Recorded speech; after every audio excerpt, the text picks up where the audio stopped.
You put in a 12-cent meatball, you washed on a lice. I gonna give you a word of advice, check your meat out my rice.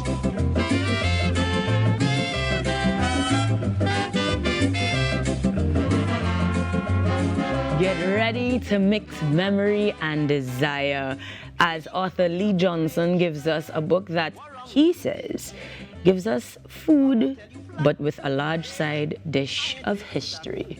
This morning he joins us on the Now Morning Show to give some insight and disappointingly tell me that there are no recipes, although we're talking about food. Yeah, listen, there are a lot of people who are very good cooks, and I would not pretend to be one of them. You know your place. Yeah, I know my place in life. Well, you know, I can talk about history. You definitely can, because your place has taken you not just from Trinidad, but across the globe. And I think that was probably part of the inspiration behind this book, absolutely, isn't it? Because I've eaten in a lot of places. Nice. You know. But also, hey, I lived in various parts of the Caribbean. Right. You know, and have always marveled at the food that we have, which sometimes we don't quite appreciate as much as we should. Indeed. But it's a food dense with history, you know, going back. I mean, for instance, one of the key ingredients we use in a lot of our foods is chardon benet, you know, which the French mistook and they call it chardon benet, a good thistle. It's not a thistle. And chardon benet was one of the indigenous foods way back before Columbus. So a history lesson it's a very good food culture. Yes. Now, the good thing is, as much as there are no recipes, we are still getting the information because you also draw from your other talents as well. So we do have visuals and we do have illustrations that you are I've illustrated behind. the book as well. So tell me a little bit about the process to get to this version. How long was this in the making?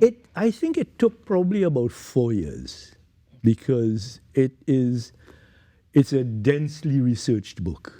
And the thing is, the interesting thing with writing about food, especially the food that I'm writing about, which largely is of the period that goes from Columbus right up to post-emancipation and these kinds of eras, is that nobody's written about it. So it's not as though you have this historian and that historian. There's very little that's been written about the food per se. So you have to do a lot of research in terms of what people who visited in, say, 1750, what they saw and what they wrote and this and that and the other. You got to go through a lot of books of archaeology that looks at the kinds of food bits that they found. So there's a lot of research. I'm thinking of how daunting it is, because what you're describing doesn't give you even an easy way to go. If you're looking at archaeology, that's reading the whole text to find 2 paragraphs. Well, yeah. Well, I mean, fortunately, yes, basically. But it's interesting because there's more and more interesting archaeology being done now, where just by unearthing some of the remains of what they found a lot of things in what used to be the great houses and a real good sense of what the enslaved peoples ate, etc., etc. I'm glad you mentioned the enslaved people eating, because as I was telling you before, one of the things the book unearths, or underscores at least, is the fact that our culinary prowess, or greatness, if you will, came from the lower ends of society as opposed to the rest of the world. And was that something you discovered while creating this, or knew innately, perhaps? I discovered it because what you find is when you look at cuisines around the world, for instance, if you were to look at cuisines in, say, the 17th to the 18th century in Europe, you had 2 cuisines. You had the cuisines of the rich, and whether you're Spanish or Italian or English, they shared a similar kind of culinary profile, and you had the cuisines of the poor. So there was peasant food and there was rich food. What you got with us is that the peasant food, the food of the enslaved or the food of the immigrant Indians, bubbled up. And so that what we have is a democratized food here. It is not a food that separates class or race. And you can see it today.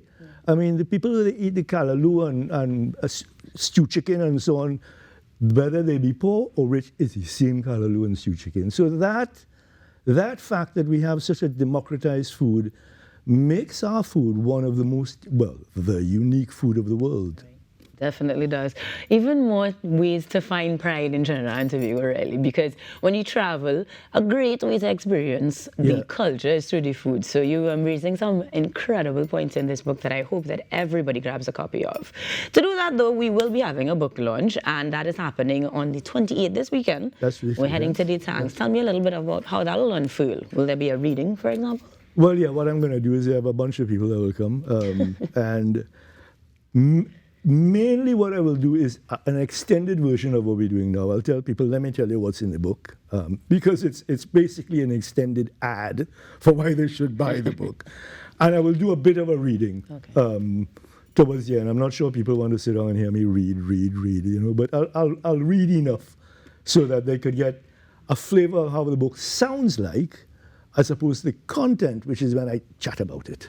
Fair. Yeah. Now, if somebody is picking up a copy, what is one of the big takeaways you want them to come with, or leave with? But dual. I have found, for instance, I created this thing in my mind called an ideal reader. When you're writing a book, you have an ideal reader in mind, you know. And there are a lot of people in Trinidad, around the Caribbean, who may have, the last time they read a book of history was probably at school. So I think this book is a pretty good, easy to read reminder of the history of our islands from the first peoples right up to independence. But it's also the way in which they get acquainted. I feel if the more we know about the provenance of the foods we eat, the more informed we are, somehow the food going to taste better.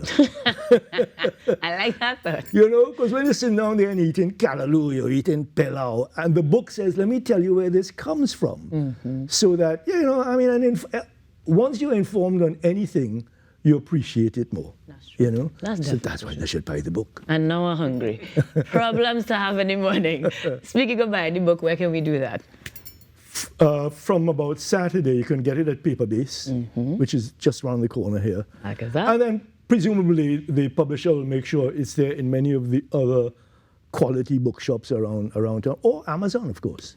Of course.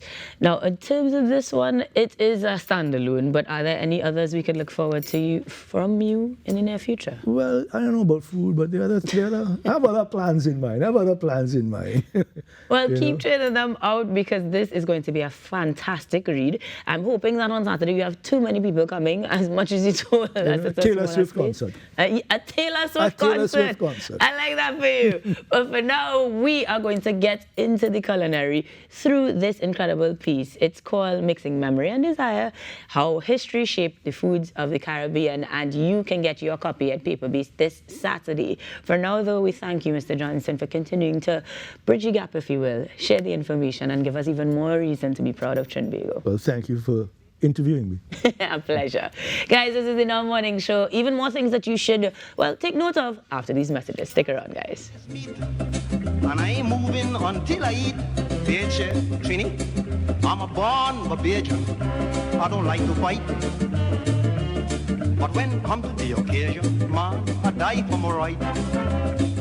You put in a 10-cent sweet bowl. You think that is nice? Well, don't make me have to tell you twice. Jack, you meet out my right.